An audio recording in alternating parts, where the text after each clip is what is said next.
dans le Fulfulde pour faire d'abord un état des lieux, parce que c'est important pour comprendre la diversité.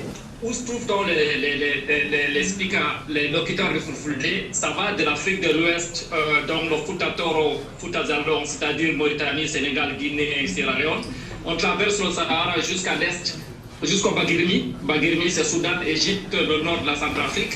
Et puis du nord au sud, on va du sud du pays du Maghreb jusqu'en Angola. Et dans cet espace-là, il y a plusieurs dialectes et qui ont aussi des noms donnés avec des caractéristiques données. Alors, toujours état des lieux, ce qui est intéressant pour moi comme informaticien, c'est la question des périphériques, les périphériques entrées-sorties pour permettre, en fait, qui sont essentiels à lui permettre la communication entre l'humain et l'ordinateur ou bien les appareils mobiles, permettre donc aux utilisateurs de saisir des commandes, des données et puis recevoir les informations qui sont affichées. Donc ça, c'est crucial. Quand on fait l'état des lieux, pour ce qui concerne le Fulfulde, il y a énormément de claviers qu'on trouve en ligne, malheureusement en général développés dans une opacité totale. Je parle maintenant clavier pour les appareils mobiles et pour les différents dialectes, notamment pour le script latin et puis pour l'atlam. Il y en a aussi évidemment pour le PC. Concernant la Jami, mais la Jami, il y en a pratiquement pas, je reviens dessus. Concernant les applications, actuellement, les systèmes d'exploitation Windows et Linux offrent maintenant la langue Fulfulde. On peut sélectionner la langue. Et différentes applications telles que Microsoft Office ou bien certains navigateurs comme Firefox, certains réseaux sociaux comme Facebook, etc. permettent de choisir le Fulfulde. Mais c'est pas la question de la standardisation du choix du dialecte que je vais arriver ici. Donc j'essaie d'aller vite. Alors, ça m'amène aux principaux défis. Les principaux défis, pour moi, c'est d'abord la question du choix de l'écriture. Actuellement, le Fulfulde est coincé entre trois scripts. Il y a l'écriture latine, pour laquelle il existe énormément, on n'en a pas parlé. Il y a des livres, comme par exemple Palen Djungri de Aboubakar Salam. Il y a différents livres qui existent et qui sont écrits, presque tous, d'Afrique de l'Ouest. Pratiquement rien d'Afrique centrale. Il y a des livres d'enseignement qui sont écrits, la même chose sur Internet. Il y a la Jami, qui existe aussi. La Jami, donc c'est le Fulfulde écrit en langue arabe, mais ça c'est notre patrimoine en fait depuis des siècles, c'est ce qui a toujours existé en fait. Quand on parlait de littérature dans le passé, quand on parlait des écrits d'Ousmane Danfodio et d'autres scholars en Fulfulde, c'est dans la Jami et ça continue à écrire. Et ça fait une sorte de fracture actuellement entre les deux groupes. Donc, j'essaie de venir aussi vite là-dessus. C'est important quand même de le retenir. Il y a la question de la standardisation. Donc, Fulfulde, comme j'ai montré tout à l'heure sur la carte, a plusieurs dialectes, donc le Massina, Adamawa, Fouta Toro, Fouta Djallon, Bagirmi, tout ça. Et quand tu veux développer une solution, tu es obligé d'intégrer ça aussi forcément dans ta tête. Puis, il y a le défi du manque de ressources financières, ressources humaines aussi, qui sont très limitées. Et qui rejoint aussi le point suivant, qui est une question de mentalité pour moi, parce que il y a une décennie, nous organisons par exemple une conférence à Bruxelles sur la question de la langue. Vous avez des gens qui partent de l'Afrique à leurs propres frais, qui viennent s'installer par exemple ici au Hilton, où ils payent pratiquement plus de 1 000 € la nuit. Et on en a beaucoup comme ça. Mais quand même, à la fin de la réunion, le projet échoue, le projet n'avance pas parce qu'on n'a pas de moyens. Entre les gens qui ont été formés dans le système éducatif hérité du colonialisme et qui ont une autre manière, une autre attitude, une autre manière de voir, qui ont accès à l'information, au savoir, aux réseaux sociaux, à tout ce qui existe. Et puis, vous avez maintenant toute une masse de gens qui n'en ont pas accès, alors que des possibilités existaient de faire cette ouverture. Et puis, évidemment, la fracture numérique. Alors, les solutions, moi, je suis dans un groupe, nous travaillons, nous construisons ce que nous appelons Fulfulde Language Center. Ici, special thanks to Professor Ngana. Normally, we should thank you, and at the same time, a little bit blame you. Thank you, because the project was almost dead. On était devant les challenges énormes, on a presque laissé. Et puis quand on t'a vu revenir il y a quelques mois dans ton travail, ça m'a boosté, je connais de et puis on a commencé. Mais on a été tellement motivés que on a recommencé à zéro avec une autre technologie. Maintenant, avant, on utilisait PHP, MySQL avec Joomla comme base sur Internet et on écrit les scripts, les formulaires. Maintenant, on est passé à Python Anywhere et puis le langage Python. Et on recommence à zéro. C'est ce qui m'empêche malheureusement de vous faire ici une petite démonstration. Mais j'espère que ça viendra sur le site fullfulday.org. Donc, notre solution Fullfulday Language Center, en la standardisation, collecte de mots fullfulday à travers toute l'Afrique afin d'harmoniser le vocabulaire et puis de réduire la fracture, la fragmentation dialectale. Le choix de l'écriture, il faudra, nous avons fait le choix du système latin pour des raisons, je ne vais pas répéter ici les arguments qui ont été donnés avant moi ici, qui sont évidents, mais il faudra quand même toujours nous poser la question de savoir, nous, qu'est-ce qu'on fait de la Jami, qu'est-ce qu'on fait du patrimoine qui est enfermé, qu'est-ce qu'on fait de la masse des gens qui connaissent que ce système d'écriture, qui n'ont accès que ça. Innovation numérique, il faut développer nous voulons développer des formulaires de collecte de mots en ligne, applications mobiles, et puis avoir des équipes réparties un peu partout en Afrique pour collecter des mots, pour mettre ça, pour baisser en fait la barrière de sorte que chacun peut proposer des mots. Et puis on a une équipe de gens qui vont valoriser, une équipe de linguistes, des gens, des sages, qui sont aussi approfondis dans la tradition, qui vont observer et puis qui vont valider les mots qui vont apparaître automatiquement dans le dictionnaire en ligne. Donc en fait, c'est ici un système de dictionnaire interactif où l'utilisateur peut utiliser le dictionnaire, mais aussi il peut aider aussi les gens partout. Il se trouve un peu modèle Wikipédia que vous connaissez ou autre. Quelqu'un peut proposer des mots après une certaine courte formation et puis éventuellement, si on a les moyens, une récompense symbolique.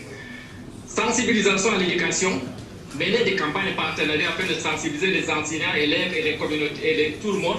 Et enfin, mobilisation communautaire. Il faut absolument emporter avec nous nos communautés, nos gens partout où ils sont. Maintenant, de manière plus large, je dis et je le répète encore parce que ça reste quand même important pour nous, réparer la Jami. Chers collègues, mais on y travaille comment intégrer ça. J'espère que vous allez conclure. Yeah, please. Are you coming? Please just shut. Okay.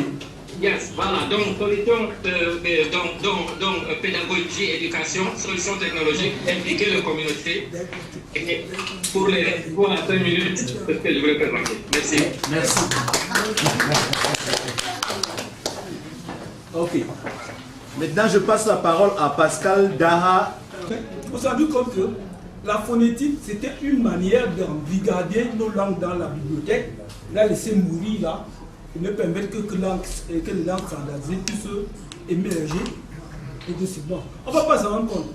Mais au fur et à mesure que nous parlons français, nos enfants ne parlent plus français. C'est pour ça qu'ils ne parlent plus nos langues.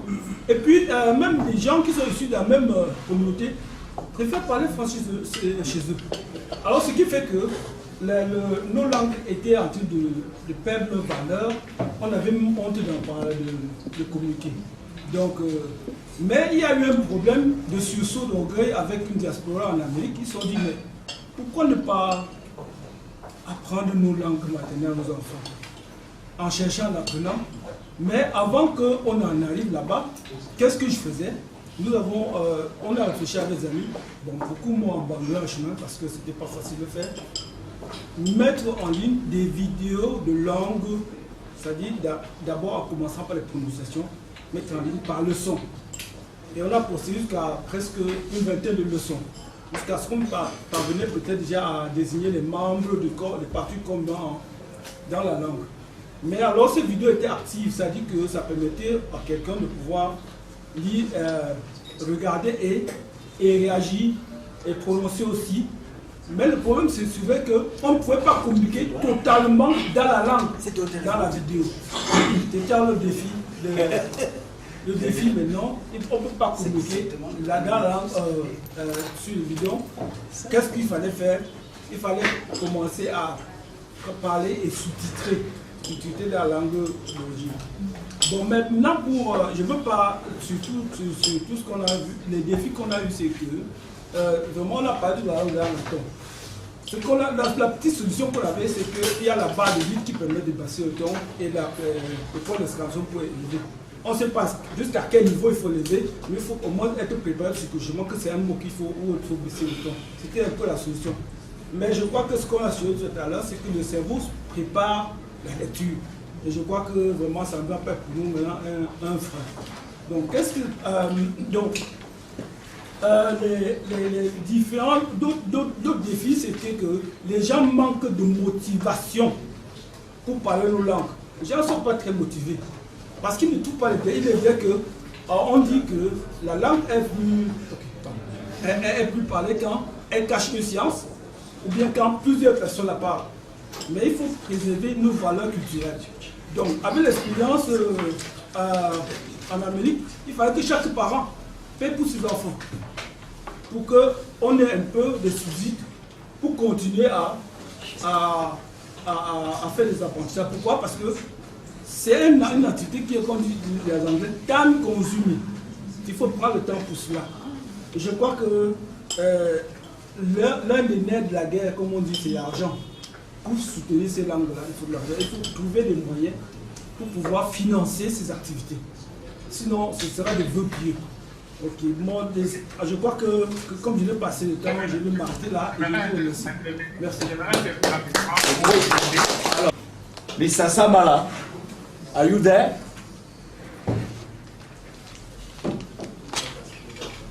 Samala. All right. Hello, everyone. Welcome. Hello, everyone. Welcome. I am Dr. Samala, and it's a pleasure to be here. Thank you, Tano, for the wonderful job that has been done to make this happen. And also thank you to Professor Koi for accepting to collaborate with this. My intervention will be divided into three parts approximately. I will say a few things about where I come into this conversation, and then a few remarks, some of which might be quite provocative, but also very essential. And then I will make some suggestions and requests. Like I said, I'm Samala, and I'm speaking as the coordinator of the Language Committee, and there are three other members of the Language Committee in the room there.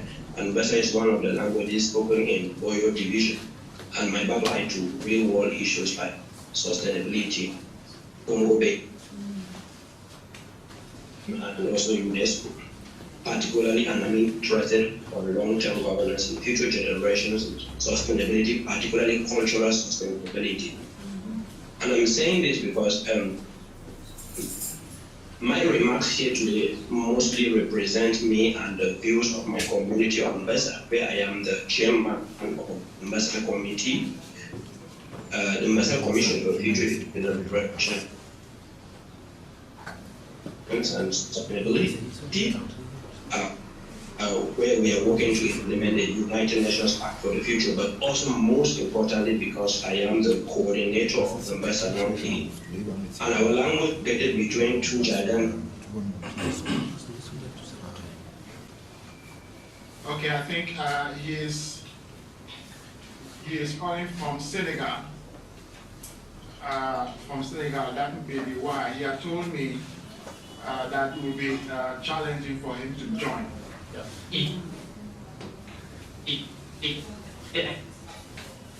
But he did send. But I will speak now from my back. Okay. Yes, I am not speaking from the second. Do you want to switch off your video just to have less to use less space? We will have it in our room. Okay, our next speaker is Lady Bertine Djoupé. Je suis professeur des lycées et docteur en sciences du langage. Oui. Donc, j'ai travaillé sur la description grammaticale de la langue Baka. Et avant cette description-là, il y avait un travail qui avait été fait. Il y a un dictionnaire de plus de 500 pages qui avait été élaboré. Et à ce moment-là, c'était la seule référence qui était utilisé par tous ceux qui s'intéressaient à la langue. Mais malheureusement, ce n'était pas fait par un linguiste, c'était fait par un missionnaire, le père Robert Bresson. Oui. Donc, dans ce dictionnaire-là, il y a une orthographe qui avait déjà été proposée avec quelques différences lorsqu'on la compare à l'alphabet général des langues camerounaises. Oui. Donc, pendant mes travaux de recherche, j'avais été confrontée au départ par un problème de fonte, dont la police que j'utilisais était tout le temps corrompue lorsque je passais d'un ordinateur à un autre. Et cela a été résolu lorsque je me suis retrouvée en France par l'usage du clavier affût réflexe proposé par le laboratoire Lacan à Paris. Oui. Bien. Au niveau de la langue, est une langue à 3 tons. C'est une langue à 3 tons. Et le ton moyen étant le plus récurrent, le missionnaire avait choisi de ne pas le noter. Donc dans la langue aujourd'hui, avec l'orthographe, on ne note pas le ton moyen. Une fois donc que cette description grammaticale a été faite, et qu'en 2013, l'enseignement du BACA était inséré dans les programmes scolaires, je me suis posé la question de savoir que faire de cette description grammaticale. Cela restait un travail scientifique et il faut donc la transformer en savoir enseignable. Ce qui pose un nouveau problème, celui de la terminologie, puisque nous sommes à l'ère de la modernité. J'ai été très passionnée par l'exposé du professeur de tout à l'heure. Donc, par exemple, s'il faut enseigner une leçon sur les catégories grammaticales, il faut bien trouver un thème approprié pour exprimer, par exemple, l'adjectif qualificatif, le pronom, etc. Alors, moi, je me propose justement avec les locuteurs de travailler là-dessus, ce qui pourra déjà servir à l'alphabétisation et surtout à la production de nouveaux manuels. C'est vrai que l'enseignement a été suspendu, mais on espère qu'à un certain moment donné, cela reprendra. Et je souhaiterais donc que, avec les nouveaux manuels, que mon travail de recherche soit pris en compte, ce qui va donc permettre la valorisation et la diffusion de la langue BACA. Donc voilà ce que j'ai à dire. Do you have some news from Kumbu Payus? Did you get him? He's a friend, he's not in here. I don't have any news from him now. You from him. So we'll move to. Sorry? Yeah, so Sam wanted to finish. Go ahead. Yes, go ahead, please. But please be sure, don't present everyone. Just say what to say, please. So can you hear me? Okay. Yes, I hear you perfectly. You very well. Perfectly. Okay. Yeah, so I wanted to say a couple of things, but I will also try to be snappy because with our committee, in terms of what we have achieved so far, we've had a dictionary of names, a dictionary of Mbasa names, and we've also initiated the first correlated classes in the city of Yaoundé, and the 2 teachers who helped us deliver the lessons are in there in the hall with you. My regards to them. But I want to say that there are 3 things. General things, some of which we need to investigate and some of which we need to be careful about how we handle them. The first thing is that in Cameroon, we generally want to say we want to harmonize things or standardize things, and that is something that has given us some dangerous precedents. Because when we tend to think that, okay, we will tell people what their language is or if it is a language or not, I think that is not the right way to go, because diversity means respecting everyone's identity, including their cultural identity and linguistic identities. And because we cannot tell an American whether or not to consider American English as a language, it would not be a good thing for us to tell maybe a Mbasa person not to consider the Mbasa language as a language. It is up to a community to decide what a language is and to promote it and to document it. Of course, in synergy with other languages around and then national effort. This being said, I want to also say something because one challenge we face is that when we are trying to get into partnerships with some faith-based organizations that have sponsored a lot of the projects that have delivered mostly on the Bible translated into our languages, you find that some state organizations will tell you that there are difficulties and bottlenecks in terms of obtaining authorizations. For example, from a ministry like scientific research, if you cannot prove that the language will be written in the general alphabet of Cameroonian languages. And this is an allegation, but I think it is something we also need to verify. Because as far as I know, and as far as many of us have already been saying in this conference so far, it is written nowhere as a law in Cameroon that every language must be written following the alphabet, which of course we find very problematic for most of us. Because to put us to a challenge, I don't want to repeat the questions that Professor Ganang Tanu has already asked, and a lot of things that other people have already said.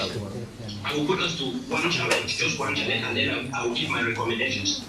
The one challenge is, let's take a name like Ngong, which we use in my community in Beza and in many other communities in the Northwest, and then which is also the name of a locality in the north or far north, the locality of Ngong.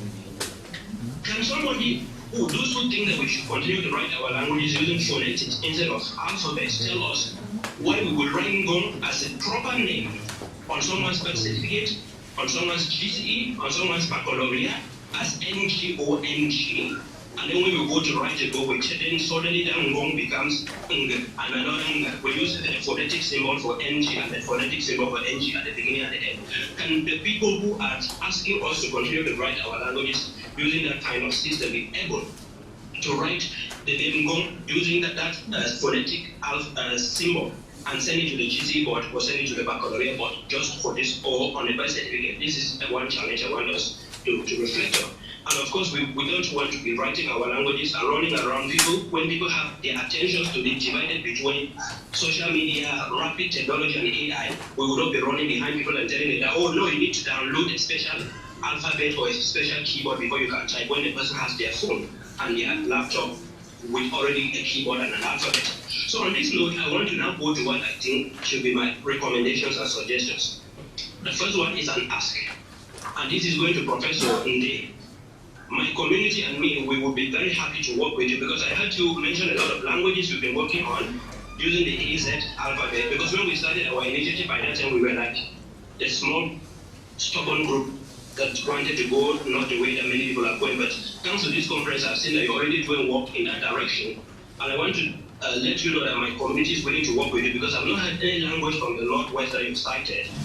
Maybe there is one that you didn't cite, but if there is none, we would like to be the first language in the Northwest to work with you using the AZ alphabet, because we're already working on that. We already have our alphabet, which is very close to the finishing touches.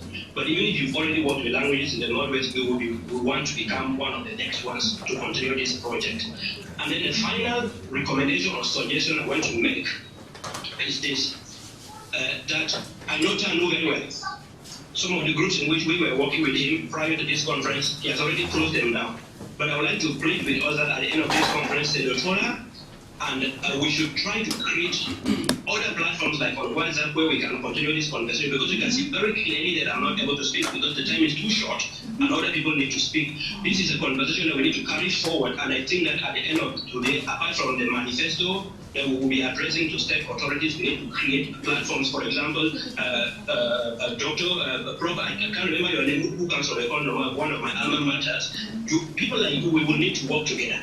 So whether we need to work together, I think we need to create something, a platform, a WhatsApp forum where we will continue to share best practices and collaborate on these issues. But I know Tanu, because when he's done with the group, he closes it and he goes away. So I want to really stress on this point that it will be a good idea that you guys in the hall try to collect your phone numbers and your email addresses, and so that we can then, at the end of this conference, take this conversation further.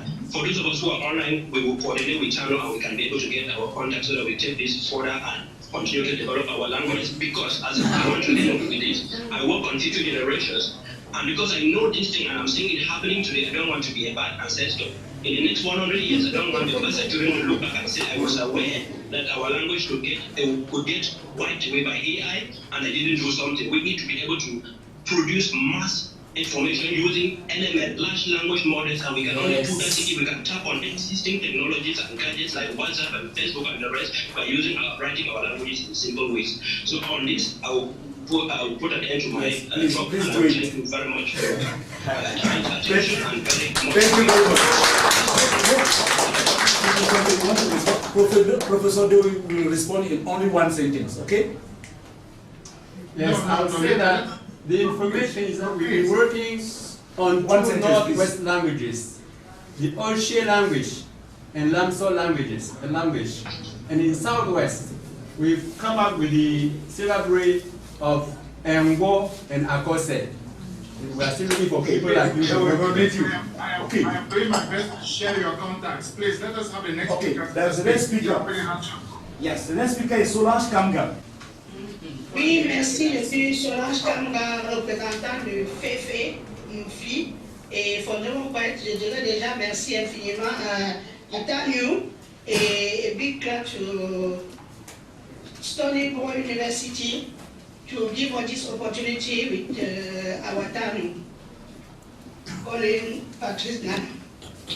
Je suis aujourd'hui très flattée parce que le Moufi a été enseigné pendant très longtemps dans les écoles catholiques, un peu partout depuis plusieurs années, et plusieurs personnes qui ont réussi à faire la visibilité du fait appelé encore Moufi l'ont fait toujours en phonétique. Mais avec la mondialisation, plusieurs journalistes et radios qui se sont ouverts, Radio Rural, etc., et des pratiquants ont plutôt utilisé le latin pour, au quotidien, faire paraître ou bien vulgariser la langue. Et quand nous par l'entremise de l'ACAM nous a créé ce groupe de Comze, c'était vraiment la bienvenue parce que aujourd'hui, on tend vers quoi? Tous ceux-là qui n'ont pas la grande visibilité, qui ne peuvent pas avoir des livres, qui ne peuvent pas mettre beaucoup de contenu sur Amazon, comme on le fait déjà avec les phonétiques, ils sont quand même dans le latin qui est très pratique et qui permet aujourd'hui à plusieurs groupes WhatsApp d'échanger directement en utilisant l'alphabet latin. Et ce travail que nous entamons aujourd'hui est issu vraiment ce que Cerdote a fait depuis des années et qui n'a pas beaucoup de vulgarisation au niveau du citoyen ou de l'Africain tout court. Sera vraiment cette année pour nous comme un début de challenge pour cette vulgarisation de l'écriture et de la lecture de notre langue, qu'il soit standardisé en tendant beaucoup plus vers les outils numériques aujourd'hui, ou qu'il parte de ces phonétiques qui sont déjà très développées et qu'au fil de travaux scientifiques puissent vraiment nous mettre sur un standard pouvant être très visible aussi sur l'AI qui aujourd'hui à cette ère de la révolution numérique est incontournable. Je vous remercie. Merci beaucoup. Okay, we have a few minutes for a debate. May someone have a question? Marou, je voulais te poser la question.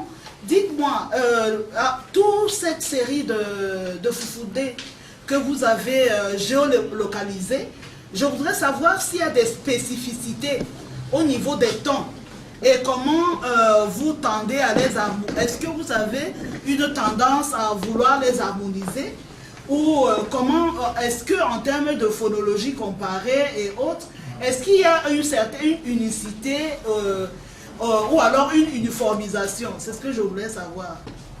Oui, en fait, il y a effectivement de très grandes différences entre les dialectes. Par exemple, nous de l'Adamawa, Adamawa veut dire, y compris, en fait, l'ancien empire de Sokoto, en gros, y compris le sud du Tchad, le Niger, Burkina. Nous entendons plus ou moins bien. Jusqu'au Massina, le Massina, on sort au Mali, c'est un peu bizarre parce qu'entre les deux, il y a une partie Futatorokeko. Il y a plusieurs choses dans les langues qui sont très riches. Par exemple, si je dis le travail, moi, au Cameroun, dans l'Adamawa, nous disons Kouga. Tout à l'heure, il dit qu'on sait que. Là, si je parle au Cameroun et que j'insiste, les anciens vont comprendre qu'il veut dire aussi travail. Mais on s'est habitué à utiliser Kouga. Inversement, c'est pareil. Quand je vais dans les réunions de Tapitakula, où on se retrouve avec les gens de ces différents pays-là, c'est un peu ce phénomène. Par exemple, le monsieur qui a écrit ça, il s'appelle Sadio Ba. C'est des livres d'enseignement, il a un site internet Péral, ou avec un dictionnaire, avec tout ça. Pour pouvoir faire son travail, il s'est donné, il a pris le temps de faire 3 mois de séjour linguistique dans chacun. Donc il a pris une année de congé à son travail, motivation interprète, et puis il a passé 3 mois au Nigeria, 3 mois Nigeria, Cameroun, Fouta-Djalon, Fouta-Toro, et puis Passina. C'est que nous faisons pour standardiser. En fait, c'est un peu le défi que nous avons actuellement, c'est de travailler à cela, ça n'avance pas. C'est de pouvoir en fait offrir une plateforme où on a le Hochdeutsch comme la langue standard, et puis maintenant on a les différentes variations régionales. Donc c'est en fait c'est quelque chose. Et pour moi, Camerounais et disons francophone, ma frustration, c'est que les gens d'Afrique de l'Ouest avancent. Ils avancent. Par exemple, quand j'installe Facebook, quand je prends Facebook, j'ai choisi la langue Fulfulde dans Facebook, c'est le Fouta-Toro. C'est-à-dire qu'il est très difficile à entendre par quelqu'un. Donc quand je recommande à ma soeur, à mes gamins au Cameroun ou à mes frères au Cameroun d'utiliser, dès qu'ils changent, ils renoncent. Parce qu'ils ne comprennent presque rien. C'est-à-dire que ça pose directement ce problème de standardisation. C'est la même chose l'intelligence artificielle. Si je demande maintenant à ChatGPT de me traduire un texte en Fulfulde, bon. Donc je voulais juste terminer un point, s'il vous plaît. Allons-y. C'est une forme d'appel aussi aux spécialistes qui sont au Cameroun, qui sont avec nous. C'est qu'on doit aussi essayer de voir où nous, Camerounais, avons la barrière mentale pour ne pas avancer autant que les gens d'Afrique de l'Ouest. What's happening? Why are we so late? Why are we not so interested? Ok, merci beaucoup. Merci beaucoup. Alors, Madame Poitier. Elle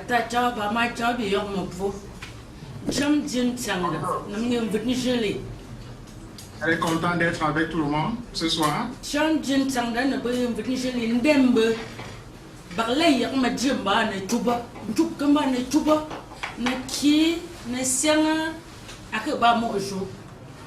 The thing is that one knows Majimba only as a spoken language. Written and reading is not that important, so far at least. Ndembe babelu yansi nzi yakban kwala to Majimba. Bun kia bu zabitang phonetic la ABC je botat bak benzo nyam dolin ju bukan kangu chun basho kangu chun yuli. What happened is that learning how to read Majimba happened in our case in churches, in choirs, and they had an easy way of writing which made it possible for us to read and sing. But now it has become so complex. I can jot some war bunchin, who be mabunti, banjuba, dog go bunchi cloak, we took juba, mango nabi, ango nabi, baby took juba. What is happening is that a class of people intervened in the language and made it impossible for people to continue reading it and for the children actually to even learn the language. Meden sugar bronk in Juba, Ndember you like a dandoli, Namu Macnalo Chidi is a ton of lot of mellow, Meden sugar bronk tamfida, but sugar bronk.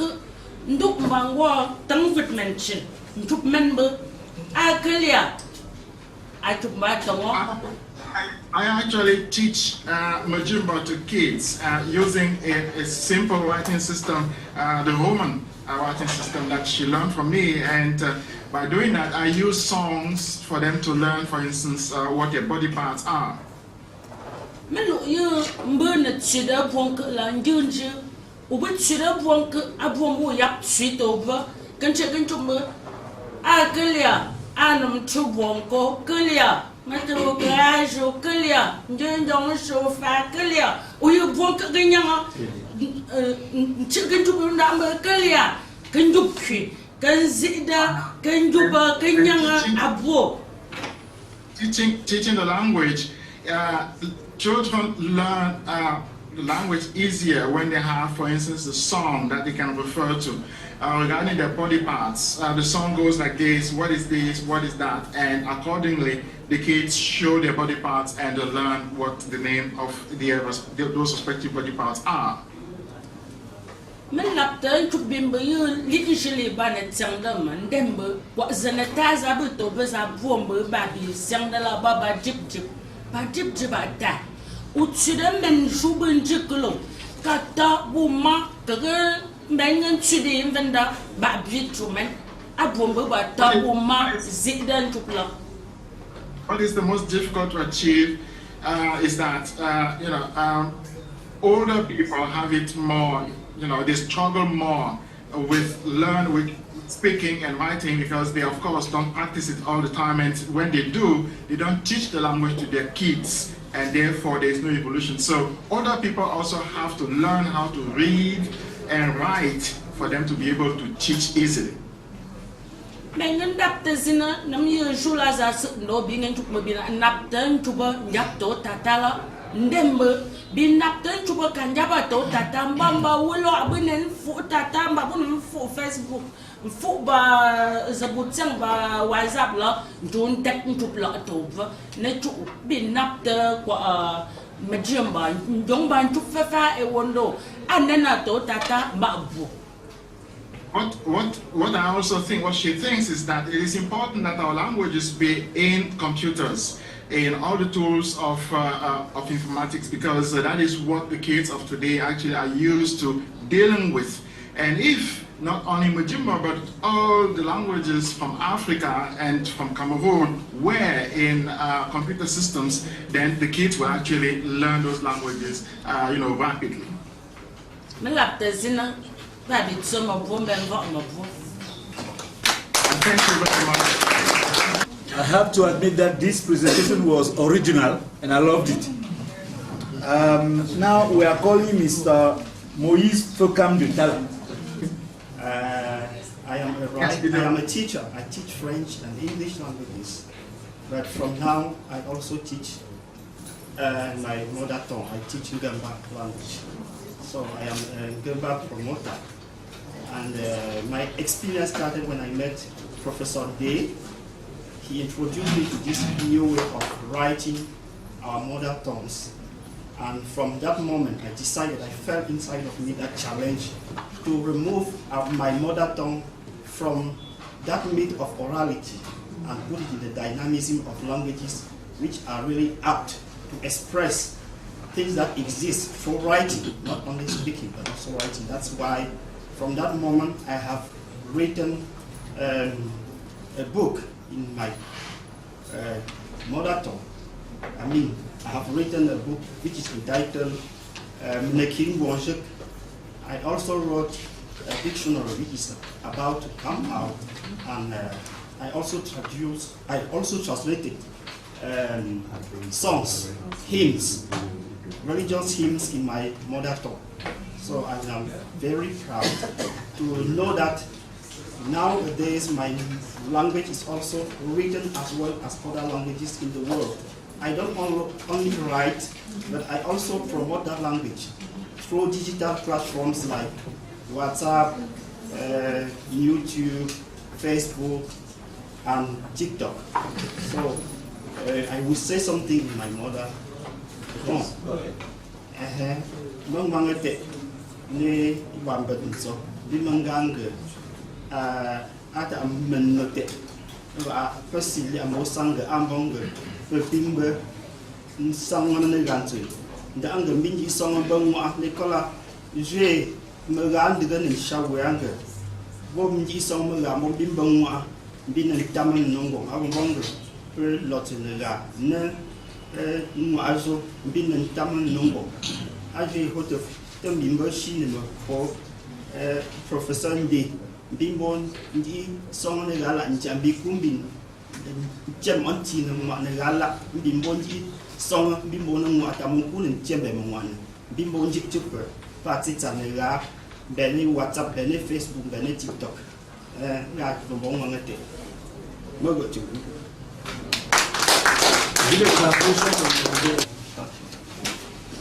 J'appelle M. Séraphin Assongo. Bonsoir. Je suis Séraphin Assongo, professeur de lettres, docteur S-lettres aussi, ancien de français, mais actuellement ici au ministère de l'enseignement secondaire, chef service de la planification. Je suis président du comité de langue Ngombale, qui est parlé dans les Bamoutos et qui regroupe deux villages, Bamisingé et Babadjou. Je vais vous surprendre un peu. Nous, le comité de langue ngombalais a été mis sur pied en 2000. Donc nous travaillons depuis 2000, plus de 25 ans, avec M. Thiayon Charles, que beaucoup d'entre vous devraient connaître. Il était professeur à l'ASTIC. Au début, nous avons rejeté le système proposé par l'ANACLAP parce que nous étions convaincus qu'on ne peut pas développer nos langues avec ce système. Nous avons donc mis sur pied, nous avons adopté le système AZ depuis l'an 2000. Et depuis ce temps-là, nous avons beaucoup de publications. Nous avons, voici notre syllabaire AZ. Nous avons un livre de vocabulaire. Nous avons un livre d'expression orale, nous avons 2 livres de lecture, nous avons un dictionnaire, nous avons une grammaire, nous avons des recueils de chants, nous avons la terminologie de la pédagogie, nous avons la traduction les veuves de Mukala, nous avons déjà fait ça. Nous avons plein d'ouvrages que nous avons écrits. Le problème, c'est que depuis... Je vais ajouter que vous publiez aussi un journal. Oui, oui, avec le jour. C'était affiché ici tout à l'heure. Nous publions quotidiennement un journal avec le jour. Bon, revenons à ce que, à l'exposé du professeur Ndé, il nous a fait savoir que nous avons 12 voyelles. Nous n'avons pas, pour mettre sur pied notre système d'écriture, nous avons identifié 60 sons en ngombalais. Il a été question pour nous d'écrire ces sons sans utiliser des signes diacritiques. Ce qui nous a amené donc à utiliser des voyelles simples et des voyelles complexes, c'est-à-dire associer certaines voyelles pour représenter certains sons. Ce qui fait que nous avons distingué peut-être 16 sons vocaliques. 16 sons vocaliques au lieu de 12. Je vais prendre un exemple. Quand je dis mbi, MBI, MBI, ça ne peut plus être MBI, ça doit être MBEI. EI, c'est déjà un son vocalique. Donc pour transcrire, pour écrire tous les sons de notre langue, nous avons été obligés d'associer certaines voyelles pour représenter tous les sons de la langue. Et notre système fonctionne merveilleusement. J'ai regardé votre tableau, nous avons presque les mêmes consonnes. Nous avons les mêmes consonnes. Bon, sur le plan de l'alphabétisation, comment est-ce que nous fonctionnons? Bon, le professeur a dit que c'est la seule langue qui est sur WhatsApp. J'ai dit non. Nous sommes sur WhatsApp depuis. Nous avons des forums où nous enseignons par WhatsApp. C'est-à-dire, et ce sont les enfants qui sont partout dans le monde, en Amérique, en Occident, ils sont dans le groupe WhatsApp. Nous prenons un programme de formation du début jusqu'à la fin. Nous avons un groupe de formateurs pour les gens qui vont disons qui veulent enseigner la langue. On les met dans un forum et ils suivent aussi un programme du début jusqu'à la fin. Ce qui fait que dans toutes les villes du Cameroun, même en Occident, nous avons des formateurs qui sont bien outillés. Et chaque vacances, dans toutes les villes, nous organisons les cours de vacances. Qui sont présentiels, on regroupe les enfants, on leur enseigne tout, etc. Donc notre seule difficulté, c'est que pendant que nous enseignons avec le système AZ, dans les lycées, dans les établissements de Babadjou et de Bamesingé, dans les salles de classe, on enseigne avec le système de l'ANACLA. Ça veut dire que les élèves se retrouvent avec 2 systèmes d'écriture. Oui. Et ça crée un peu une confusion, donc nous lançons un peu un cri, disons un plaidoyer, si vraiment on peut arriver à libéraliser, comme il a dit tout à l'heure, que chaque comité de langue, ou bien chaque langue ait son système d'écriture, et qu'on libéralise. Cela nous serait un grand avantage. Voilà un peu ce que je peux dire Avant que vous passiez, juste une question. They are doing a fantastic job and using the Roman alphabet with which to publish lots of books from the most basic books to the most complex. But at the same time, I added they publish a periodical. And there is one challenge they have. It is that and also they're on WhatsApp in the social media. They essentially teach Mobali to each other. But one of the challenges they have is that despite all the work that Identity Work has been doing, they've been doing since 2000, so it is more than 20 years. They are facing the challenge that in high schools, the state imposes the API as the alphabet that the kids have to learn, and yet that's something they are not used to. Oui, ok. Nous allons ouvrir le débat.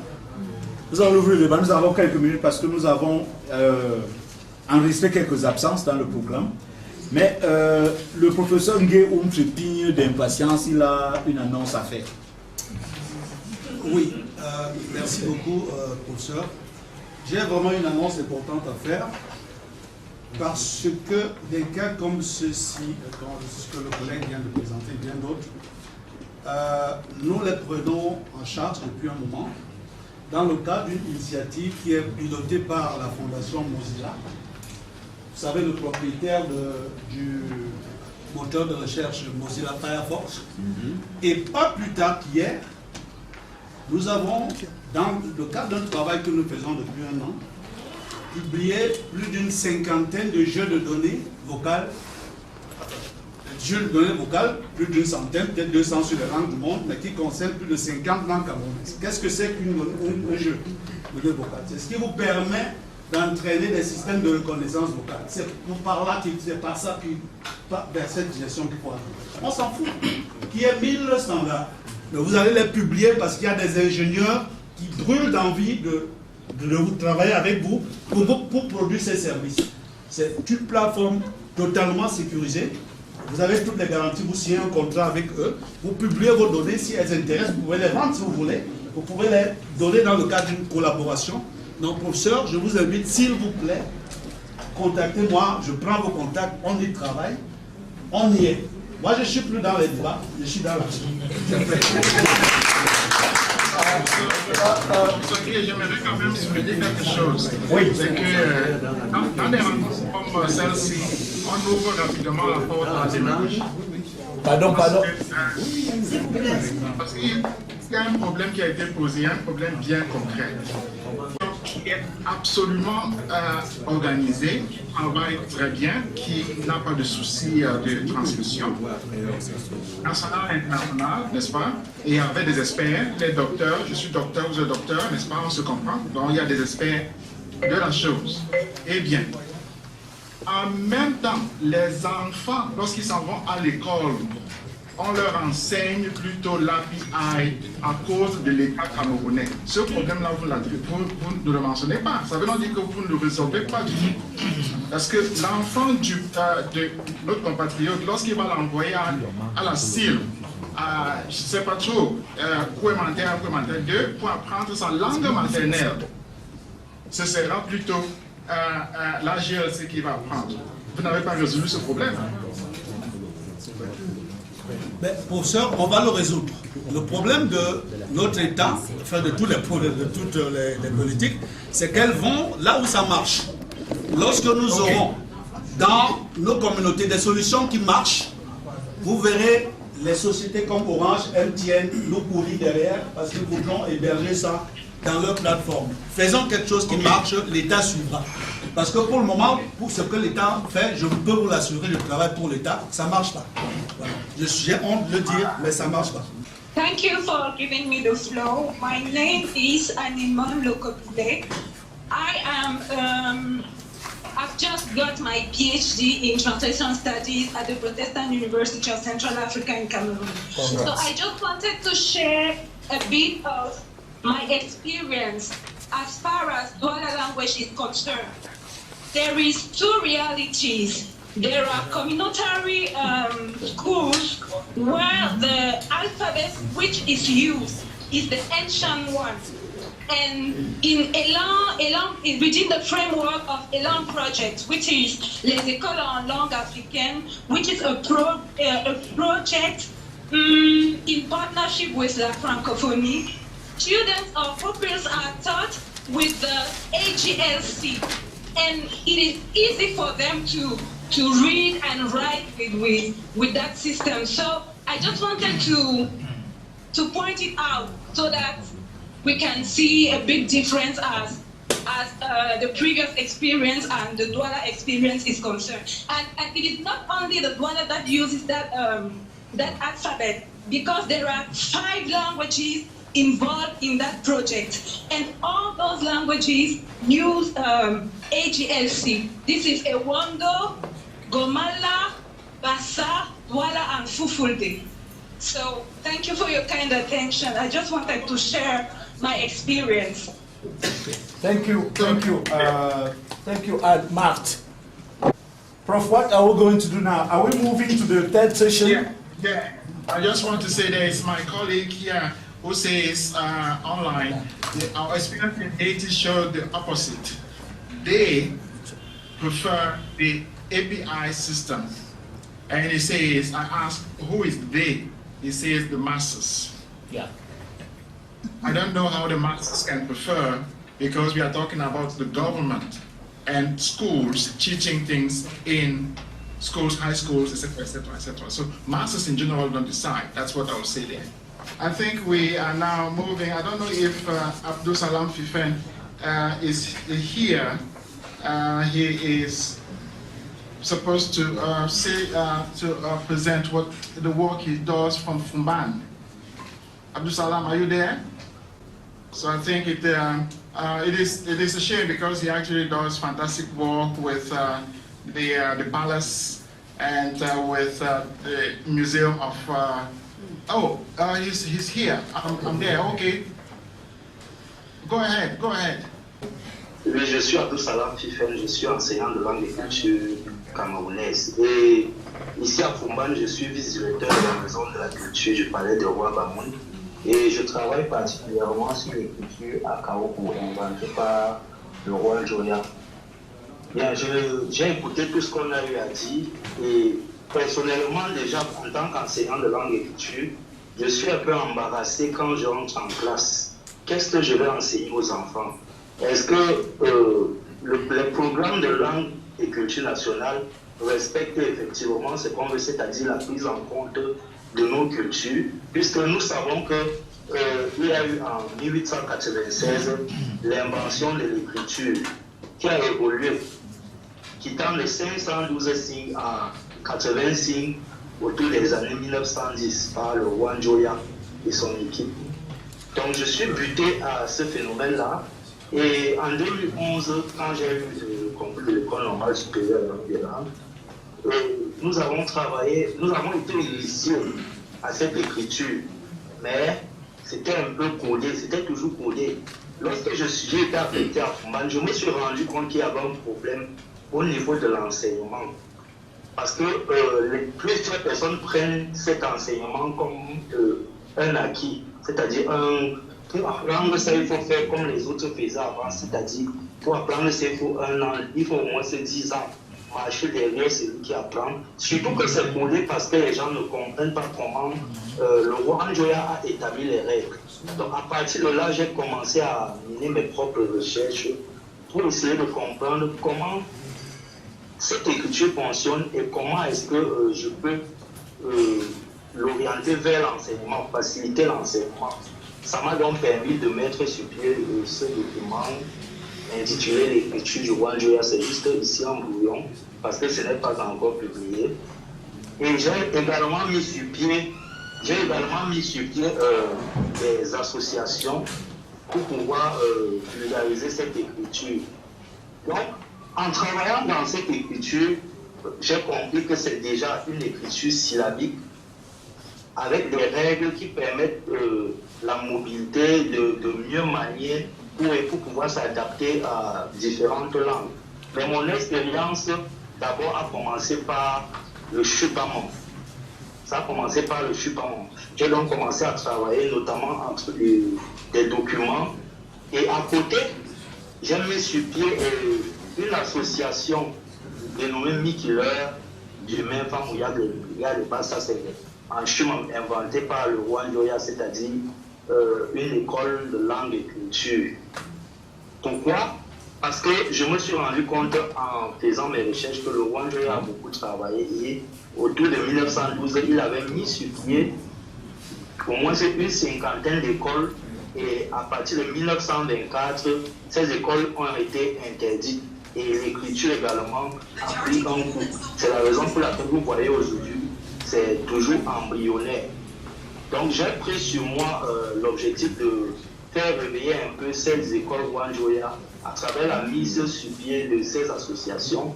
Et c'est ce qui m'a valu justement la nomination au Palais des Rois Bamoun comme vice-directeur de la Maison de la Culture. Mais l'expérience sur le terrain, c'est que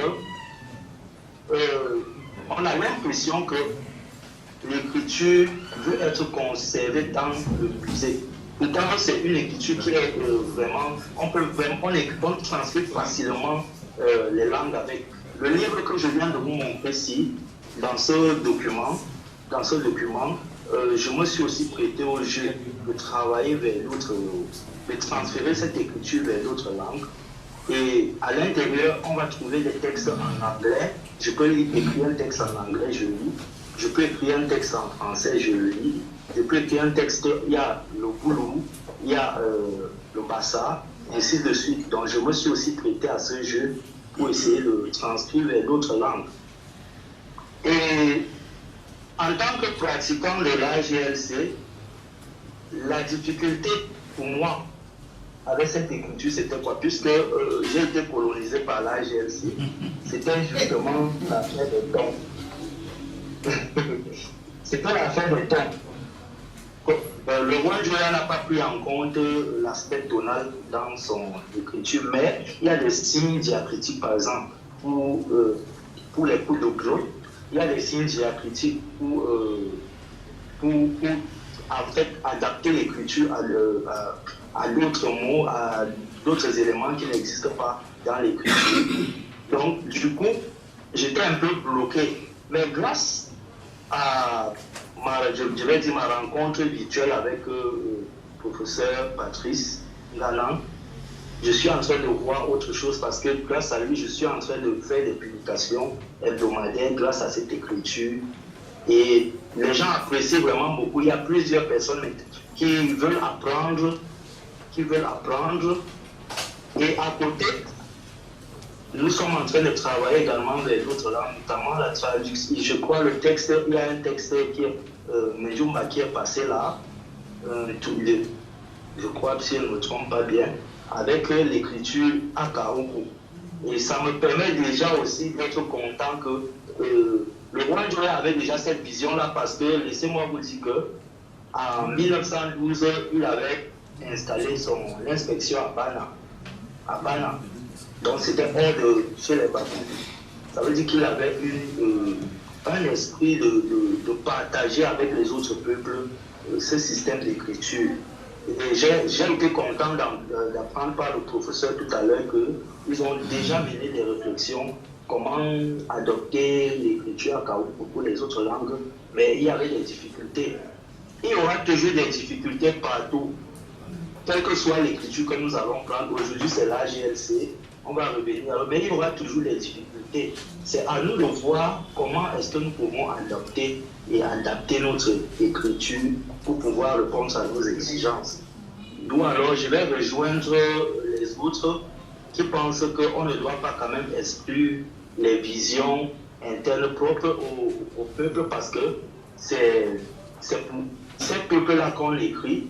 Je me souviens, ma première publication, j'ai discuté avec Tami.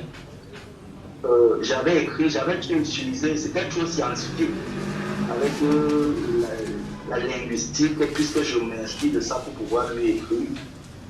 Mais quelqu'un m'a dit, Jisharumaru, il m'a dit de ne pas mettre l'accent sur la science, la linguistique, mais de mettre un accent sur la lecture.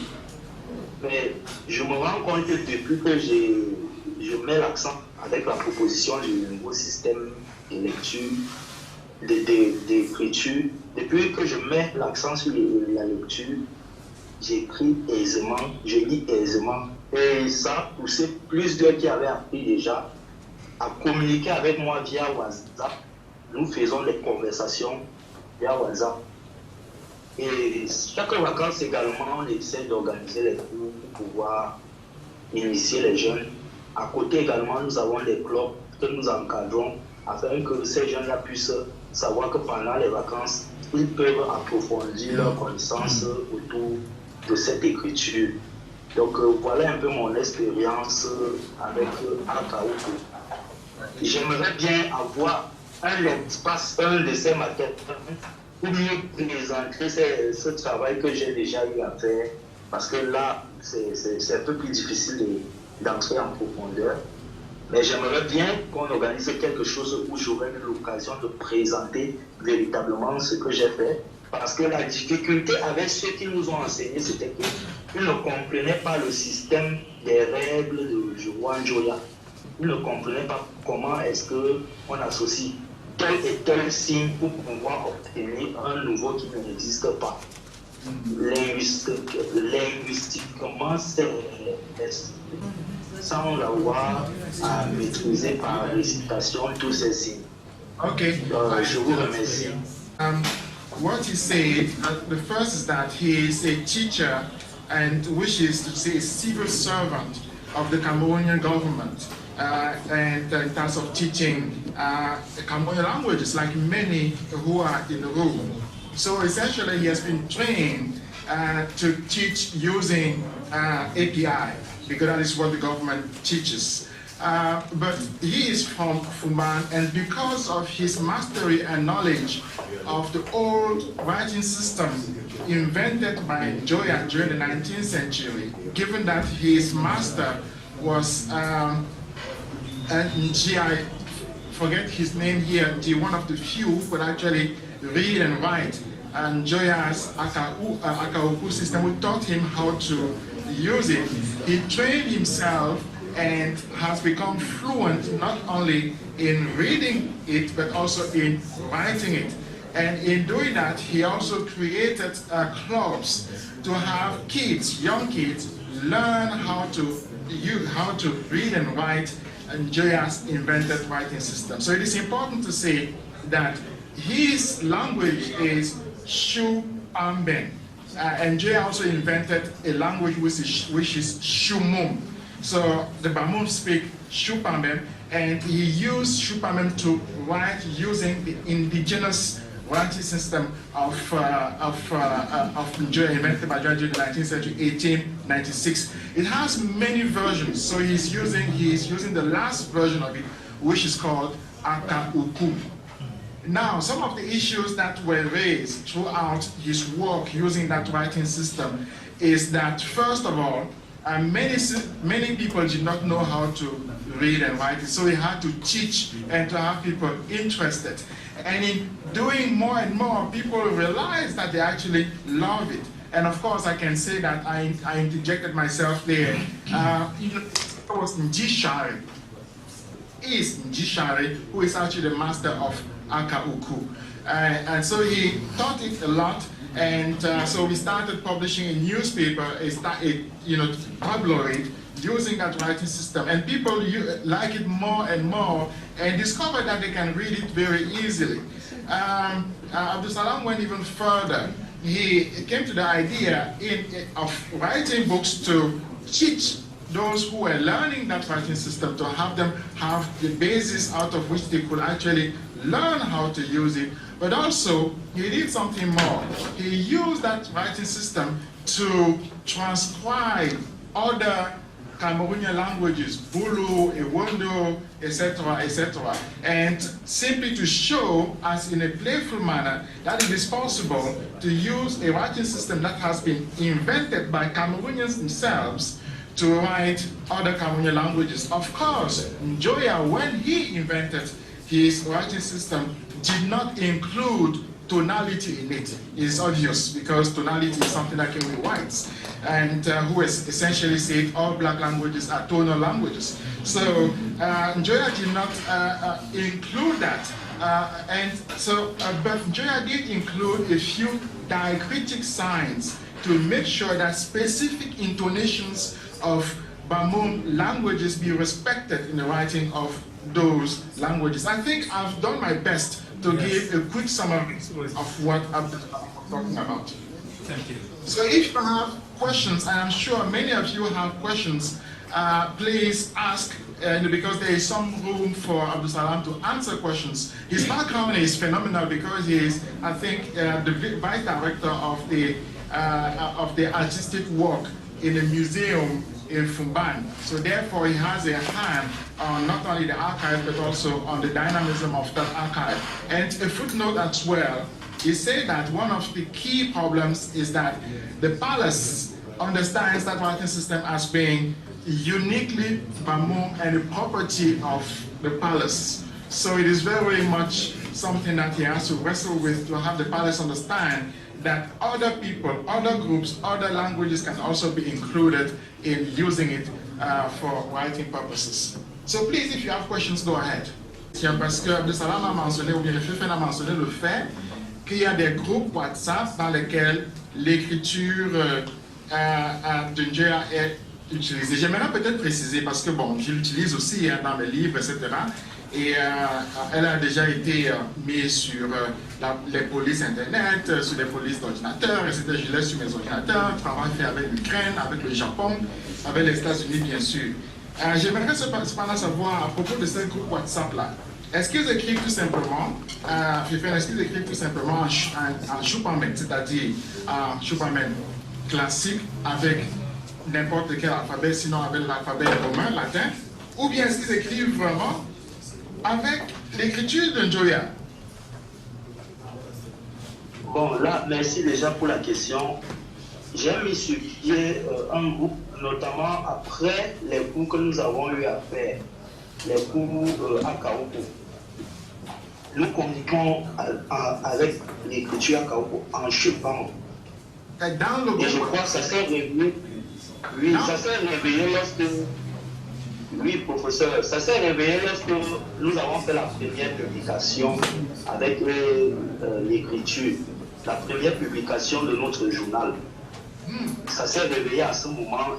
And as far as Akaoku is concerned, they already have fonts. They have fonts for all the alphabets of Njoya, and Fifen is using the last one to write. But the question I was asking was, do you have, Jordan, how would you call that in English, proper English, a machine on which everything is already set? It's a computer like here, you can see it is the alphabet, a Roman alphabet there. Call that in English. Yes, the keyboard. Thank you very much. So the issue is having a keyboard. Everything is already set. Do you have that for the Ethiopian type of alphabet? Not yet. Not yet. Yeah. I mean, as far as I know, a keyboard, no. But we have these software applications where you can use. Yeah, no, we do. So what anyway, it is quite interesting because you have a very old alphabet and you don't have a keyboard for that. I can say something about that. That's also my question, but yes, Ajami as well. Please go ahead. Yeah, what I wanted to say is maybe share first my own experience of developing a keyboard. What I did is very basic. Meaning that I reverse engineered something, a keyboard that I found on the SIL website. They have, for some languages, when you want to type in, you open a pop-up with just, it's very basic. It's with JavaScript, server-side, client-side language developed. So I remove all letters that are very interesting for me, and I kept just fulfill the language, specific languages. So if you want to type in something, you click on the keyboard, a pop-up opens, and then you can choose the language. So now it's very basic. It's not using low-level languages that like the standard keyboard that we know. My question that I wanted to ask to Abdul Salam is, did they use such technologies, or has someone used something to develop his own keyboard? Because my intention is to continue using what I have done. But it's just basically a website, a web page, an HTML web page generated via JavaScript. Fifen, do you hear the question? Est-ce que tu as compris la question? Aidez-moi quand même, j'ai compris partiellement. Ok. La question est la suivante. est-ce que, n'est-ce pas, pour la Kaoku, vous avez des ingénieurs qui ont déjà développé un clavier spécifique qui utilise la Kaoku? Oui, nous avons un clavier, une application qui permet d'installer le clavier sur l'ordinateur. Mais ce clavier-là est virtuel. Donc je parlais d'un clavier physique qui peut respecter le clavier visuel que nous avons, qui puisse faciliter l'écriture. De telle sorte que quand on voit physiquement. We move forward. Donc ça veut dire au moins qu'au niveau de cette conférence-ci, nous avons établi que pour les langues éthiopiques, que pour la Djamé, que pour la Kaoku, nous sommes au même niveau technique. Oui, professeur. Voilà. Ok, on peut avancer? On peut avancer. Très bien. Je pense que je vais vous repasser la parole pour modérer les expériences, les approches des écrivains puis des éditeurs. Ok, très bien. C'est un plaisir personnel pour moi, n'est-ce pas, d'introduire le professeur Bekolo que tout le monde connaît, n'est-ce pas, comme Pabe Mongo. Bon, bien, merci. Nous sommes tous d'accord que la problématique de la langue groupe autour d'elle de très nombreux acteurs. Vous avez les politiques, vous avez les scientifiques qui font les abécédaires, les dictionnaires et autres. Et puis vous avez les techniciens qui doivent enseigner, et il faut un système de divulgation, et il y a les utilisateurs. Alors je me rends compte que les 10 questions les principales qui font le tour de ce problème-là, posé par le professeur Ngana, n'ont pas tous les interlocuteurs susceptibles de donner des réponses ici. Quand je vois, n'est-ce pas, l'aéropage, nous sommes presque tous du même bord, et nous fonctionnons par la passion, essentiellement. Alors que certaines des questions-là doivent être répondues par, n'est-ce pas, d'autres atouts. Alors, je suis invité ici parce que j'ai mené une expérience avec le professeur Ondé, qui est le créateur du système AZ, et lui et moi, nous sommes tous membres de la PEC, dont je suis le président, donc c'est la proximité avec lui qui m'a donné la possibilité de connaître son système et d'en devenir vraiment amoureux, donc je suis son apprenant. Alors, moi je l'entraîne, j'ai dit, mais quand je l'ai connu, il avait déjà transcrit près de 9 langues. Il dit, moi je suis à côté de toi, j'ai ma communauté qui n'écrit pas encore, donc on va n'est-ce pas, étendre ce système chez moi. Et nous y sommes allés, on a travaillé pendant plus de 6 mois, nous sommes en train de peaufiner, je crois, le premier ouvrage qui va sortir.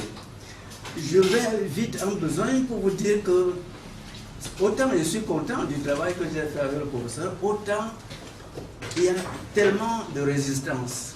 Pas seulement des difficultés. Il y a des difficultés qui sont parfois d'ordre matériel, etc.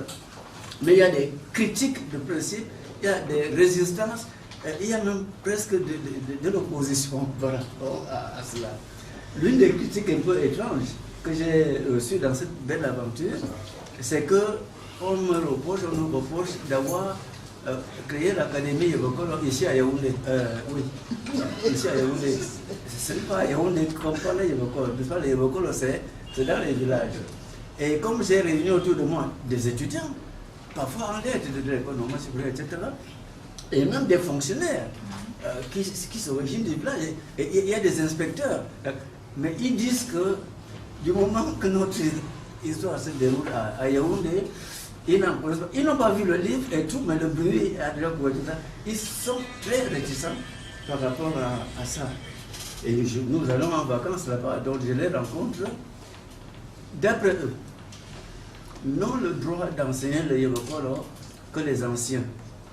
Parce qu'ils entendent par là que pour eux, le Yévokolo, c'est ceux qui sont capables de parler avec beaucoup de proverbes, des proverbes et des dictons, etc. Donc de tenir ce genre de discours.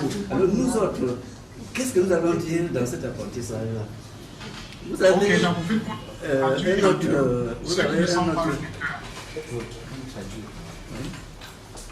Rapidement, pour ceux qui ne sont pas locuteurs, Pabe Mongo is a writer, and because of his friendship and the leadership of the Cameroonian Writers Association, he became very close to Professor Ndeye and adopted his writing system and actually used it to write, his own language, which is Yebokolo. And in doing so, he actually became quite popular. And since he is also a professor, he could convince more and more people to use it, to write Yebokolo using the, this AZ Roman writing system. And so to such an extent that he faced lots of criticism from the Yebokolo speakers in the villages who started saying that Yebokolo is not only spoken in the city, it is indeed spoken in the villages. And particularly insisting on the fact that when they speak Yebokolo, they use proverbs, idiomatic expressions, and those who are in the city, they don't speak Yebokolo anyway.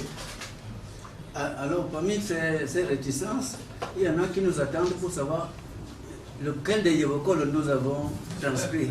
Parce qu'il y a plusieurs variantes. Nous avons une histoire de plus de 400 années. Hein? Notre histoire commence par la traversée, le mythe de la traversée de la Sénégal. Alors, il y a plusieurs regroupements Yebokolo. Quel est celui que nous avons utilisé, n'est-ce pas, pour la transcription? Ils nous attendent pour répondre à ça. Et puis,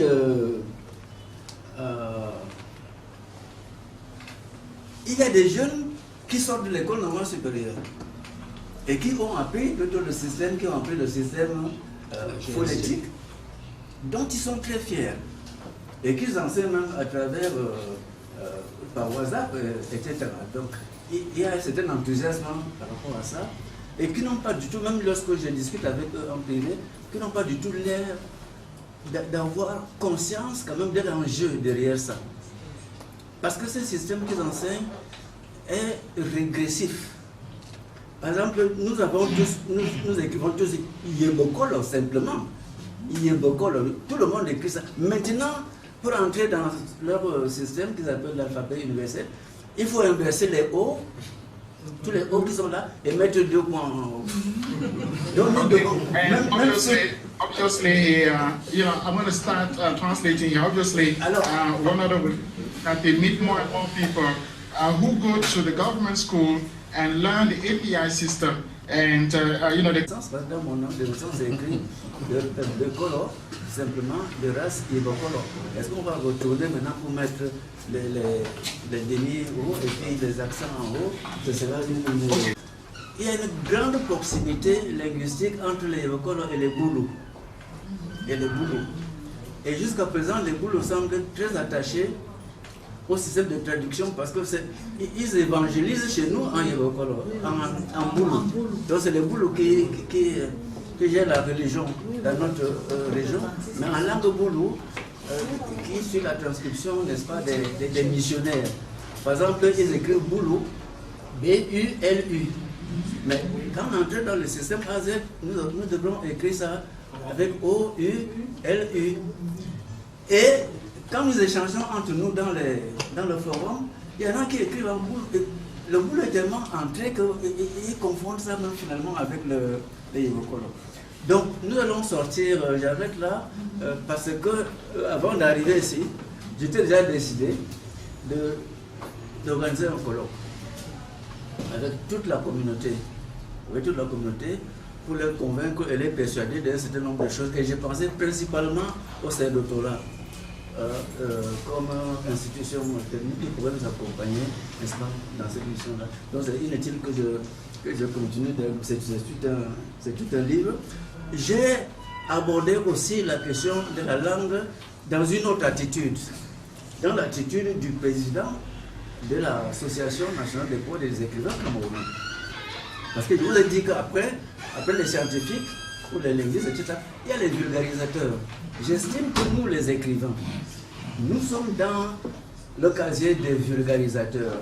Quand vous avez fini les abécédaires, quand vous avez fait les dictionnaires, les grammaires, etc., Mais c'est à nous d'emparer maintenant de la langue, et de la travailler, de l'exploiter et de lui donner peut-être ses ailes de beauté. Et pour implémenter ça, comme personnage historique, puisqu'on ne sait pas ce que demain deviendra, j'ai créé, il y a 3 ans, avec mes frères, le Grand Prix littéraire du Mont Cameroun. Le Grand Prix littéraire du Mont Cameroun, qui a la mission de mettre ensemble le bouquet linguistique d'histoire du Cameroun. Et je mets là-dedans en émulation, c'est-à-dire en concours, les ouvrages écrits dans les 2 langues officielles du Cameroun, mais aussi dans les langues camerounaises. Et tout ça dans les 4 genres majeurs, la littérature, à savoir le roman, le théâtre, la nouvelle, la poésie. C'est une grosse machine dont la prochaine proclamation aura lieu d'ailleurs mardi prochain. Vous y êtes invité. Cet exemple du concours me permet d'observer d'autres choses. Maintenant, j'ai le paysage de tout ce qui s'écrit maintenant en langue camerounaise. Et pour constituer le jury des langues camerounaises, il y a une difficulté particulière. Parce qu'en fonction des livres que nous recevons, nous devons trouver des experts en ces langues-là pour les évaluer. Et c'est une expérience, à mon avis, extrêmement intéressante, même si elle est exigeante, n'est-ce pas, dans sa réalisation. Voilà, que l'expérience, puisqu'il est question de parler d'expérience ici, l'expérience c'est un marqueur de notre identité, de ce que nous sommes. L'expérience nous construit et nous construisons un peu également notre expérience. Alors, mon expérience avec la langue qu'on appelle le Nugunu, qui est une langue parlée dans le Mbam, notamment dans les arrondissements de Messa, où c'est totalement parlé, parce qu'à Messa, on ne parle qu'une seule langue. Et à Bokito, cette langue également est parlée, mais par une partie de la population de Bokito. Elle est parlée donc dans 2 cantons, le canton Gounou Nord, qui s'étend sur l'ensemble de l'arrondissement de Messa, et le canton Gounou Sud, qui est l'un des cantons de l'arrondissement de Bokito. Alors, ce qui se passe, c'est que je pense qu'il y a un ensemble de situations qui vont m'amener à m'intéresser à cette langue-là. D'abord en ma qualité de natif de la localité, mais également du fait que plus tard je vais devenir chef de village, et peut-être aussi parce que je suis écrivain. En tant que chef de village, j'ai inscrit ma gouvernance un peu sous l'angle de la refondation. Et étant sous cet angle-là, la question de la langue s'est posée évidemment à moi. Alors je me suis dit, qu'est-ce qu'il faut faire ? Surtout avec une langue qui est, comme le Nugunu, qui est une langue qui est minoritaire. C'est une langue très minoritaire parce qu'on n'est pas nombreux à parler cette langue-là. Et en plus, c'est une langue qui n'est pas écrite, en réalité, en dehors du système de l'alphabet général de langue camerounaise. C'est la SIL, ainsi que un certain nombre d'acteurs qui ont jusqu'ici contribué à produire une écriture de cette langue-là. Et donc, on a donc une langue qui est quadrillée, qui est quasiment verrouillée par un système d'écriture qui, très jeune, m'a quand même posé un certain nombre de problèmes. Je me suis dit, mais d'où vient-il que pour écrire ma langue, il faut qu'on utilise des éléments de l'alphabet phonétique international? Alors que lorsqu'on écrit nos noms, par exemple, quand on écrit Awono, quand on écrit Bidias, etc., on écrit comme avec des lettres. Alors, pourquoi? Et c'est ainsi que je me suis mis d'abord à écrire moi-même, écrire dans cette langue-là. Et j'ai écrit des textes de poésie, puisque je suis essentiellement poète, et c'est dans ce registre d'ailleurs que je suis resté dans l'écriture de cette langue-là. Et j'ai produit un texte qui n'est pas encore paru, mais qui s'appelle Boueteba Nkano, que j'ai traduit en français par l'arbre à parole. Donc c'est un ensemble de poèmes, une soixantaine à peu près, que j'ai initialement écrit en Nugunu. Je les ai écrits en Nugunu et puis je les ai traduits en français. Et j'ai introduit ce recueil avec un discours, un propos que je ne vais pas reprendre entièrement ici, mais que je voudrais quand même dire en partie. Et dans ce propos-là, je cite un poème qui qui est devenu un peu une sorte de légende dans ma propre histoire, le poème de Yamba Congo. Et dans ce poème-là, il y a un encadrage en Ndugunu qui s'énonce ainsi qu'il suit.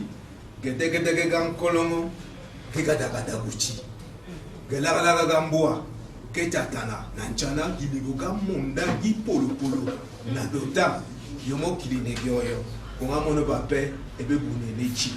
Alors je traduis cela un peu comme ça. Un coquillage d'escargot se désagrège au sol, une gueule de chien tremble de famine, des flèches perforent l'arrière-train d'une antilope, et moi, je frappe à la vie pour que s'ouvre une sente, pour que s'ouvre un chemin.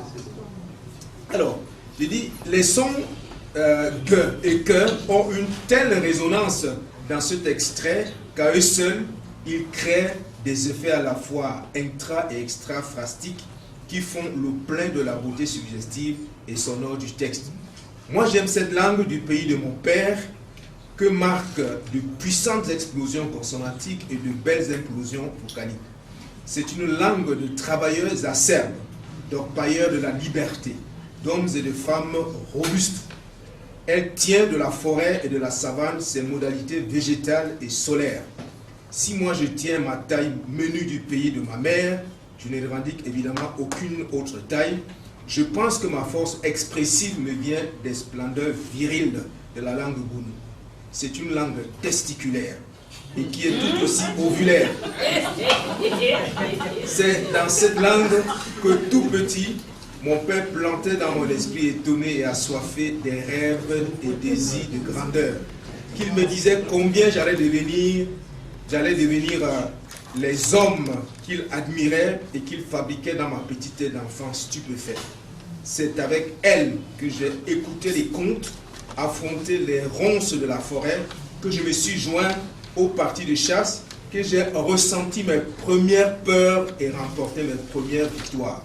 Et que j'ai joué au collet maillard, que j'ai défriché les cacaoyères de mon père et labouré les champs de ma mère, et que j'ai vu blanchir toute la chevelure de Bobo, ma grand-mère paternelle. Et par la force du mariage, ma mère s'était aussi liée à cette belle langue qu'elle parlait et qu'elle parle toujours avec un accent bien appuyé de son Manguissa originel. Le Manguissa, le Yambassa. Les deux langues riment bien. Les terres qui les portent sont arrosées par les mêmes eaux, la Sanaga et le Mbam. Et la vérité de mon écriture est sans doute bien différente de ce que j'ai exprimé plus haut, car c'est de l'osmose des deux parlers, de leur pétillante fusion en moi et de mon essentielle fusion en elle, que je peux justifier ma poésie. Et il y a la traduction en langue française. Je pense que je n'ai rien trahi de la première langue. Pour une fois, traduit n'a pas été trahi. La langue hugolienne a su à merveille se plier aux exigences du Ngunu. Elle a fait montre d'une flexibilité totale, d'un amour sain, sans émettre de vitupération contre les gounuités de la langue mbamoise. Présenter les poèmes camerounais en version bilingue, langue locale, langue étrangère, peut constituer une réelle bouée de sauvetage pour nos langues angliées dans l'impasse de l'indifférence, quand ce n'est pas celle du mépris ou de la lapidation. Si les poètes traduisent et publient ainsi leur texte, les poètes traduisent et publient ainsi leur texte, quelque chose va sans doute changer dans la perception que nous avons de nous-mêmes et celle des autres, et celle que les autres ont de nous. Nos civilisations vont aller autrement à la rencontre des autres. Boite bancano ou l'arbre en parole se veut donc un pavé dans la mare. Faire des émules ne sera pas le moins de ses désirs. Pour le reste, les poèmes qui suivent le disent mieux que moi. Dans un Ngunu, vous le constaterez, c'est vrai de toute réduction ou réclusion à l'alphabet phonétique.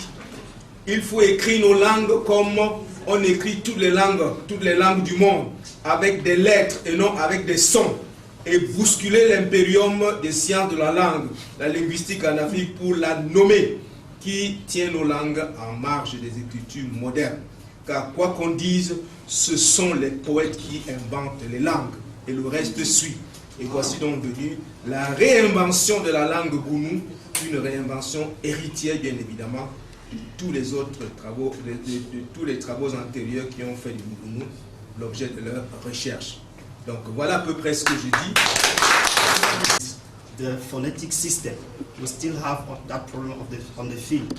So, as we are here with an institution like say Dr. Lau is really working to promote our national languages, I think that it is the best occasion to address that problem of writing system.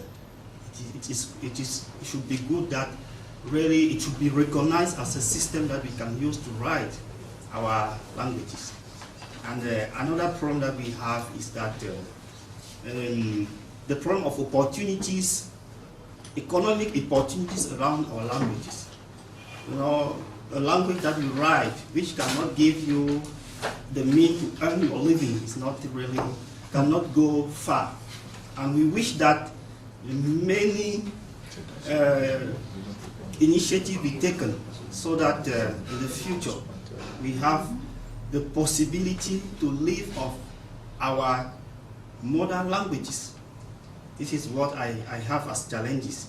So that problem of visibility, we can also raise up the fact that many people in our in our area are still seeing the language, our language, as something that is not really of value. It's not valorized, and then we have to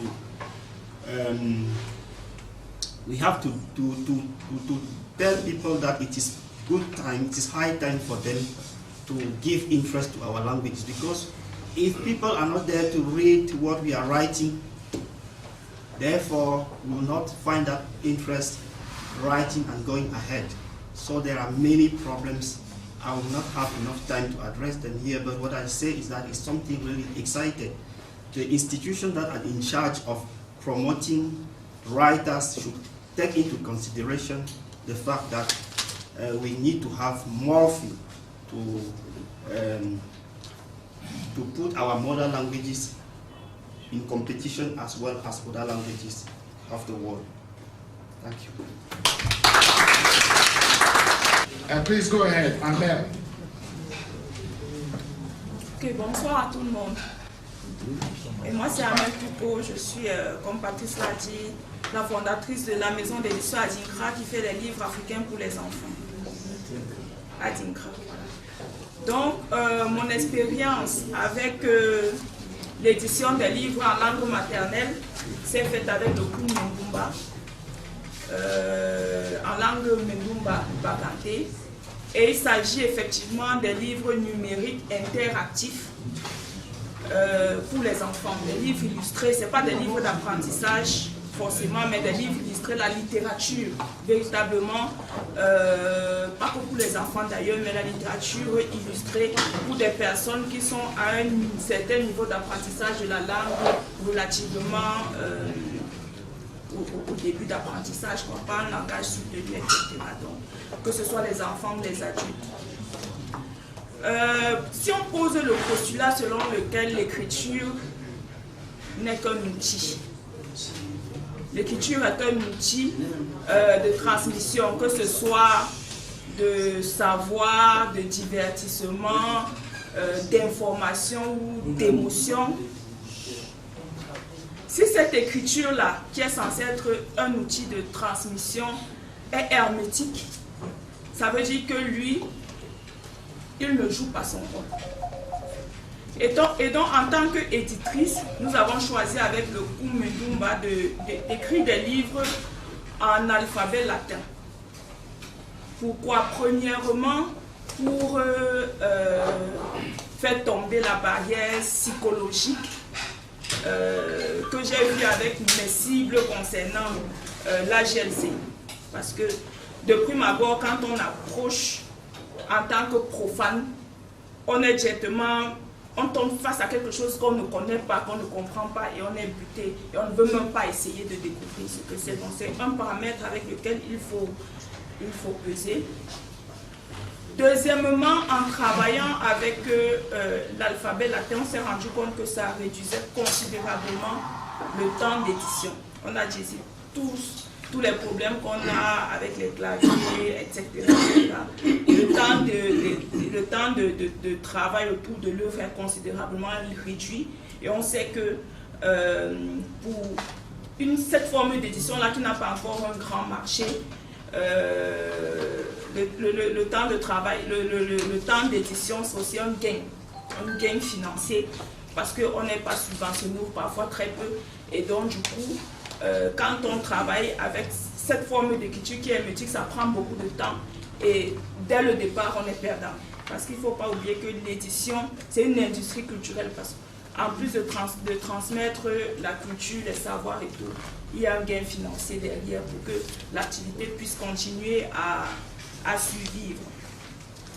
Et étant dans le domaine du livre numérique, il fallait également faire ce choix-là, parce que tout ce qui est logiciel, nouveau logiciel aujourd'hui, dans les logiciels, ça sort tous les jours, et quand on fait vraiment le numérique, on ne reste pas sur les outils traditionnels d'il y a 20 ans. On est dans les nouveaux logiciels, et donc c'est quasiment impossible d'utiliser ces logiciels avec une forme de langage qui n'est pas forcément référencée sur tout ce qui est nouveau. Et donc, ce que nous on fait pour pallier l'aspect ton, parce que comme on a dit ici, toutes les langues sont des langues à ton, on fait interactif image, test et son. J'ai eu le plaisir de reconnaître la voix de la maman parce que quand elle a parlé, j'ai compris que c'est elle qui faisait les sons. Les sons qu'on utilise sur les livres. C'est-à-dire qu'on a le test, il faut préciser que c'est les livres en langue locale. Il n'y a pas de français. C'est essentiellement la langue locale, donc on a le test en langue locale, on a les illustrations et on a l'audio qui accompagne. Ça veut dire que le lecteur, lui, il peut lire sans l'audio, ou bien il clique et puis il entend la voix qui lit avec la tonalité, etc. Et comme c'est des livres numériques, ça veut dire que c'est des livres qui peuvent se transporter très facilement avec Internet et tout. Il n'y a pas forcément un coût à la diffusion ou à la distribution de l'œuvre. Je voudrais préciser ici, parce que depuis le début on parle de la standardisation, je voudrais préciser l'importance de faire des choix, l'importance de la standardisation. Parce qu'on est ici dans les industries culturelles et c'est toute une chaîne de valeur. Si on ne fait pas des choix, si on ne standardise pas un certain nombre de choses, imaginez qu'à l'école, celui qui veut apprendre la GLC, celui qui veut apprendre l'alphabet latin, celui qui veut apprendre telle chose, on se retrouve, on n'a pas une communauté de lecteurs. On n'a pas une communauté de lecteurs, on n'est pas en train de construire une communauté de lecteurs qui va consommer les contenus en langue. Parce qu'il faut le dire, on a l'impression souvent de croire que les contenus en langue, c'est juste pour l'apprentissage. Non. Normalement, la langue est un outil pour consommer. Que ce soit l'information, le divertissement et autres. Ça veut dire qu'il faut des lecteurs pour consommer. Et si on ne standardise pas dès la base, on ne crée pas de lectorat. Et donc, on n'existe pas. Il faut savoir ça. Ce n'est pas le fait de standardiser, selon moi, qui va tuer. C'est le fait de ne pas le faire qui va tuer, parce qu'on va perdre le lecteur. On n'aura pas de lecteur, puisqu'on aura des petits groupuscules de quelque chose qui ne peuvent rien consommer, qui ne peuvent pas porter une économie. Donc, il est important pour moi que des choix soient faits. Si les choix sont faits, on a des lecteurs. Si les choix sont faits, tous ceux qui produisent ces contenus, que ce soit les journaux, les livres, les autres choses, tout ce qui peut être là, si c'est standardisé, on a aussi des produits qui sont standardisés et consommables par le plus grand nombre. Et donc, c'est comme ça que l'industrie peut vivre. Parce que l'industrie n'est pas appelée à être subventionnée éternellement. Quelqu'un demandait tout à l'heure, comment est-ce qu'on subventionne? Déjà, on ne subventionne même pas grand-chose. Et ce n'est pas appelé à être subventionné éternellement. Ça veut dire que c'est une industrie qui doit être appelée à survivre par elle-même. Et pour survivre par elle-même, il faut que tous les éléments de la chaîne de valeur soient structurés, systématisés. Et ça doit passer par des choix qu'il faut faire, par la standardisation. Maintenant, à quel degré la standardisation? Mais il faut que quelque chose soit fait. Et que des choix soient faits et assumés correctement. Nous, on aimerait bien que ce soit des choix qui s'adaptent aux innovations, à tout ce qui se fait mondialement, etc. C'est pour ça que moi j'ai parlé de l'alphabet latin, parce que c'est plus facile. Et si on pense que l'écriture n'est qu'un outil, c'est clair qu'on va aller vers la facilité. Mais si on pense que c'est une œuvre d'art, on va la compliquer au maximum et on va perdre l'essentiel qui est ce qu'on transmet à travers elle. Donc, voilà. I will not translate. I will not translate because Esau just joined us from the far north. Esau, est-ce que tu es là? Je vais partir sur ce que j'ai écouté d'ici à là. Le professeur Fabé Mongo, on va dire Fabé Mongo, père inconnu, a parlé des noms. Ce que vous deviez retenir, c'est que lorsqu'on parle des noms, on doit s'approprier nos noms. Je vois les scientifiques, notamment les professeurs, lorsqu'ils écrivent les noms grecs, je vais dire les noms grecs tchèques, ils s'arrangent à mettre toutes les lettres, les composantes de ces noms. S'il n'y a pas le cédille sur le haut, ce n'est pas son nom. Il peut vous porter plainte sur ça. Je suppose que sur ça on est d'accord. Donc du coup, il faudrait qu'on amène les gens à écrire en nos langues. Pourquoi ne pas appeler quelqu'un disant d'Assigo, on met les tons bas, les tons hauts sur son nom? Ce serait aussi une bonne chose. Ça fait qu'on s'approprie intégralement nos langues. Maintenant, selon moi, puisqu'on parle depuis du système AZ, le système latin, pour moi, il y a une volonté. Pour moi, c'est de la paresse. Si on parle trop de ça, parce que fait que on dit que l'autre est dur, pour moi, c'est la paresse. On va faire simple. Pour apprendre l'arabe, un enfant de 10 ans parle l'arabe. Vous, avec votre professorat, si vous ne connaissez rien de l'alphabet, vous n'allez rien comprendre, vrai ou faux? Est-ce que ce n'est pas ça? Puisque l'arabe part de l'alphabet. Il faut déjà avoir l'alphabet de l'arabe pour pouvoir le lire. Si on ne sait pas lire, si on n'a pas les rudiments de l'alphabet, on pourra lire l'arabe. On regarde ça comme je ne sais pas quoi. Peut-être un chien devant la télé. Et maintenant, il y a un autre aspect qu'il faudrait prendre en compte. Le Tanou a parlé de l'expression des dialogues en langue.